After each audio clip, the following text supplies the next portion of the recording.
আজকের ভিডিওতে দেখানোর চেষ্টা করব রংপুর মডেল মসজিদ, টাউন হল এবং জেলা শিল্পকলা একাডেমি। চলেন ভিডিও শুরু করা যাক। আসসালামু আলাইকুম, আমি তাসিন আছি আপনাদের সাথে। এটি হলো রংপুর মডেল মসজিদ। এটি অবস্থিত রংপুর শহরের কাচারি বাজার এলাকায়। 2022 সালের দিকে এটি প্রতিষ্ঠিত হয়।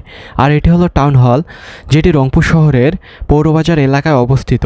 ব্রিটিশ শাসনামলে 1891 থেকে 1892 সালের দিকে এটি প্রতিষ্ঠিত হয়। নাটক, শিল্পকলা এবং সামাজিক কার্যক্রমের বিকাশের উদ্দেশ্যে স্থানীয় রংপুর নাট্য সমাজ এটি নির্মাণ করেন। বর্তমানে আমি দাঁড়িয়ে আছি টাউন হলে। ঠিক আমার পিছনেই পল্লী মেলা 2026 চলতেছিল। আমি যখন এই ভিডিওটি ধারণ করি তখন মেলাটি টাউন হল প্রাঙ্গণে অনুষ্ঠিত হচ্ছিল। আর এটি হলো রংপুর জেলা শিল্পকলা একাডেমি। এটি রংপুরের অন্যতম প্রধান সাংস্কৃতিক প্রশিক্ষণ কেন্দ্র। রংপুর শহরের প্রাণকেন্দ্রে টাউন হল এলাকায় এর অবস্থান।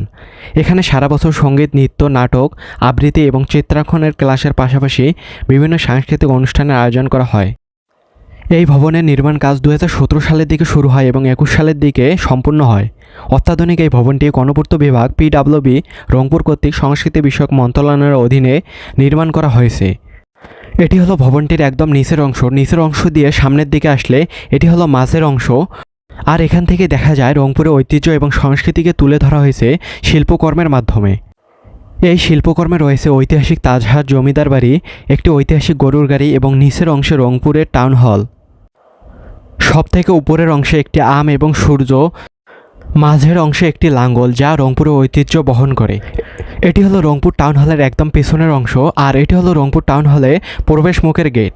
রংপুরের সাংস্কৃতিক প্রাণকেন্দ্র হিসেবে পরিচিত এই টাউন হল দিন দিন আরও জনপ্রিয় হয়ে উঠছে। নতুন রংপুর জেলা শিল্পকলা একাডেমি ভবন শিল্প ও সাহিত্য চর্চার নতুন মাত্রা যোগ করবে বলে আশা করা যায়। ভিডিওটি দেখার জন্য সবাইকে অসংখ্য ধন্যবাদ। আমার জন্য দোয়া করবেন। আবার দেখা হবে পরবর্তী কোনো ভিডিওতে। আল্লাহ হাফেজ।